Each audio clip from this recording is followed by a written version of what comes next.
নমস্কার। আমি প্রথমেই আমাদের মহারাষ্ট্রকে ধন্যবাদ জানাবো যে আমরা অনেক আগে থেকেই এসব আপনার মুভমেন্ট নন পলিটিক্যাল এরকম ভাবে আপনারা প্রত্যেকদিন দেখতে পাচ্ছেন যে যেভাবে বাংলাদেশিরা ঢুকছে বাংলাদেশে, ওইটা আমাদের জন্য খুবই বিপদ।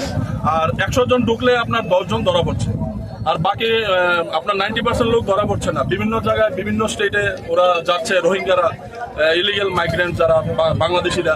তো এটাকে স্ট্রিক্ট অ্যাকশন নিতে হবে। আমি ধন্যবাদ জানাবো আমাদের রঞ্জিত স্যারকে যে এরকম একটা নন পলিটিক্যাল এরকম একটা আন্দোলনে আমি নিজেও এটা সঙ্গী হতে পেরে আমি খুবই গর্বিত। যে আমাদের ত্রিপুরা রাজ্যকে রক্ষা করতে হলে ইমিডিয়েটলি টাস্ক ফোর্স আপনার বাড়াতে হবে। সঙ্গে এই ত্রিপুরা রাজ্যের ঐতিহ্যকে রক্ষা করতে হলে এই বাংলাদেশিদেরকে আপনার আটকাতে হবে যে কোনোভাবে, যে কোনো প্রত্যেক জনগণের এটা ত্রিপুরা রাজ্যে ত্রিপুরাবাসী হিসাবে প্রত্যেকেই যেখানে ইলিগাল মাইগ্রেন্ট বাংলাদেশিরা ঢুকছে, শুধু পুলিশ প্রশাসনই এটাকে আপনার সমাধান দিতে পারবে না। আমরা ত্রিপুরাবাসীরাও এটার সঙ্গে থাকতে হবে। আমরা ধন্যবাদ জানাবো রঞ্জিত স্যারকে যে এরকম একটা উদ্যোগ নেওয়ার জন্য।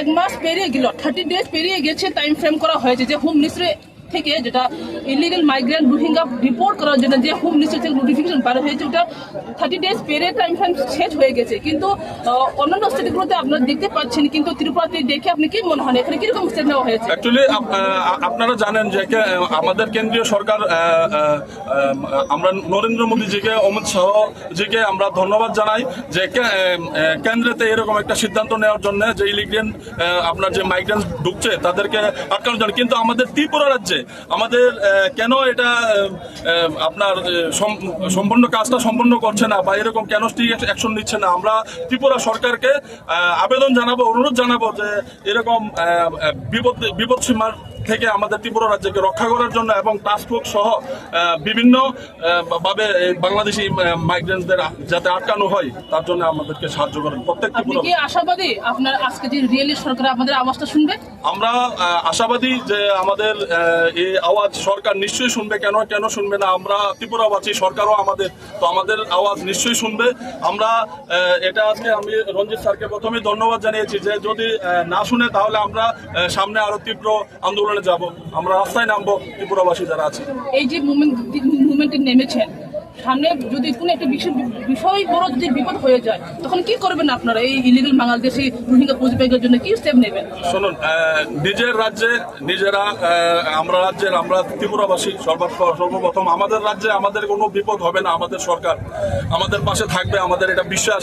আর আমাদের আওয়াজটা যেহেতু কেন্দ্রীয় সরকার শুনেছে, আমরা বলবো যে আমাদের রাজ্য সরকারের যেন শুনে। নমস্কার। অনেকে এটাকে জাতিগত দিকে টানছেন, কি বলবে? এটা কি জাতিগত না? দেখুন, এটা কোনো জাতিগত না। আপনার যে সম্প্রদায়েরই হোক, ইলিগেল আপনার মাইগ্রেন্টস যারা ঢুকছে যে সম্প্রদায়ের হোক, ওইটা আমাদের জন্য বিপদ। আমরা চাই যে ওগুলো বন্ধ হোক।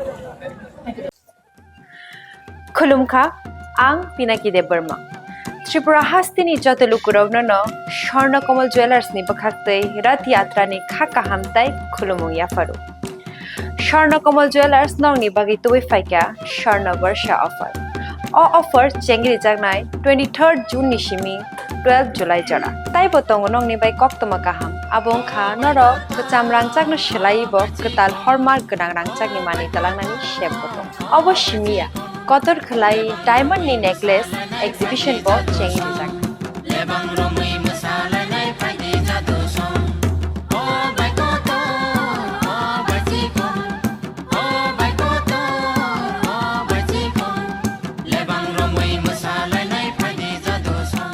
Gold in making charges rate tongnai 25% off te diamond in making charges rate tongnai 100% off amus miya ko mega lucky draw tongnai duita scooty te lucky draw tongnai 11ta home appliance te nero five room no sokat bo